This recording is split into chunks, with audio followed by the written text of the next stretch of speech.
Namozni o'qigan ham o'qimagan ham bir xil yuraveradi dunyoda. Roza tutgan tutmagan bir xil nafas olib yuraveradi. Endi-chi? Endi ham bir xil ularning ahvoli. Keyin ikkisi ham qabrga qo'yiladi. Endi nima boshlanadi bu yerda? Abadiy hayotning muqaddimasi. Mana bu yerda ularning holati barobar bo'lmaydi. Ikkalasi qabrga qo'yiladi. Ustidan tuproq tortiladi. Dafn qilinadi.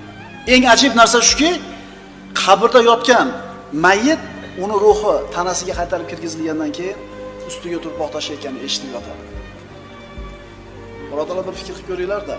Yotibsiz qabrda, zimiston, hech kim sizni eshitmaydi, qimirlamaysiz, tuproqni ustiga shap tashlayapti.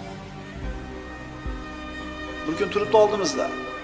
Bu chiroyli jasadlarimiz chiriydi. Bu dunyolarimiz qolib ketadi.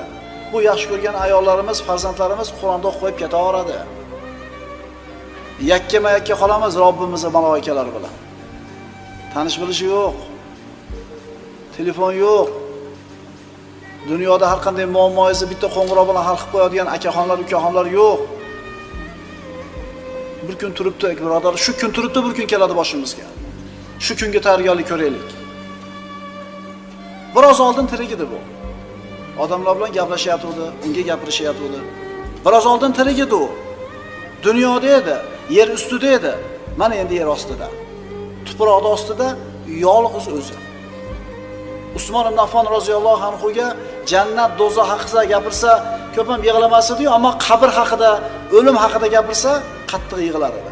Sababini so'rashganida aytardiki, "Ey birodarlar, qabr oxirat manzilining birinchi bekati.